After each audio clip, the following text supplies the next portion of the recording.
আমরা নোয়া গাড়ি ছিল, আমরা রবিবারে গাড়িটা কিনছি, বৃহস্পতিবার এই জায়গায় দিয়েছে কাজ করার জন্য, কালকেতে আগুন লেগে গেছে। সব গাড়ি সামনে ধাক্কায় বাইর করছে, আমাদের গাড়িটা বাইর করে নাই। আমরা গাড়িটা একদিন রাস্তায় চলে নাই, কিছু নাই, একদিন দেখিও নাই আমি গাড়িটা। আজকে এসে দেখি আমার গাড়ির কিচ্ছু নাই। সম্পূর্ণটা আমার মনে হয় ফায়ার সার্ভিসের দোষ। ফায়ার সার্ভিস 2 ঘন্টা পরে আসছে। ওরা কেন এরকম করে? দেশে তো সবই শেষ হয়ে যেতেছে ওদের গাফলতির কারণে। আর কি বলবো বলেন, সরকারের কাছে আমার বিনীত অনুরোধ, আমার ক্ষতিপূরণ যেন দেয়। আমি নিঃস্ব হয়ে গেছি, আমার কিচ্ছু নাই। আমার স্বামী হলো ড্রাইভার, অনেক কষ্টের বিনিময়ে দেনাফেনা করে আমরা গাড়িটা কিনছি যেন 4টা ডাল ভাত খাইতে পারি, কিন্তু আমার তো সবই শেষ হয়ে গেল ভাই। আপনারা সবাই একটু রিকোয়েস্ট করেন।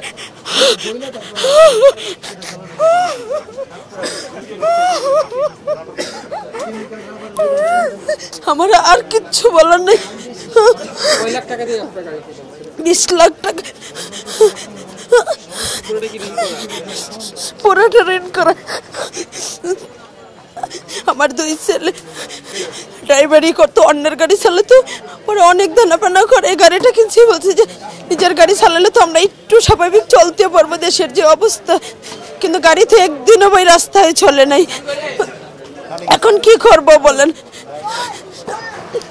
গত বুধবার দিন আমি গাড়িটা গ্যারেজে আমি একজনের দিয়ে পাঠাইছি। গাড়িটা ডেন্ট পেন্ট করতে আছে, নতুন গাড়ি আমি কিনছি, কিনা রঙে দিছি। কালকে গত শুক্রবার দিন সন্ধ্যার সময় শুনছি যে এদিকে একটু আগুন লাগছে।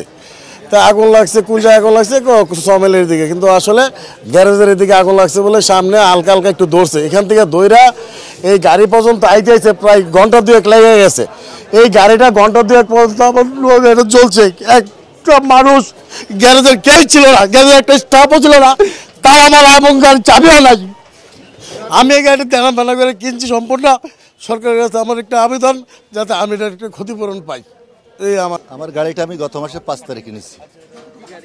আমার নোয়া এসকন নোয়া 2019-এর আমি 5 তারিখে গাড়ি বাইর করে আনছি। আমার গাড়িটা অ্যাক্সিডেন্ট হয়েছে রংপুরে, ওইখান থেকে আমি গাড়িটা এখানে আনছি।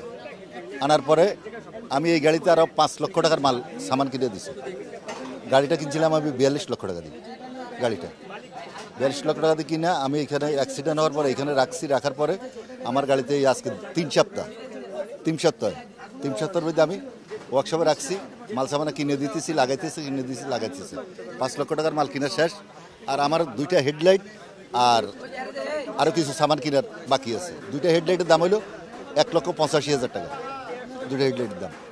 এই আর কি, আমার সব কিছু ধ্বংস হয়ে গেছে, শেষ হয়ে গেছে। আর রবিবারে কিনা বুধবারে গ্যারেজে দিছে, আর শুক্রবারে তো সবই শেষ হয়ে গেল আমার।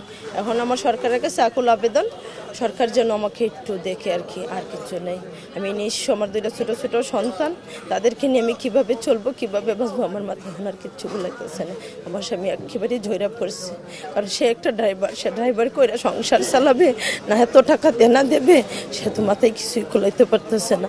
এখন আপনারা সবাই বলেন, সরকারের কাছ থেকে আমাকে একটু সাহায্য নিয়ে দেন, আমার এটুকুই অনুরোধ, আর কিছু বলার নাই। ভিশনের ফুলঝুরি মেগা অফারে ফ্রিজ কিনলেই পাচ্ছেন 16 পিসের আকর্ষণীয় গিফট বক্স একদম ফ্রি।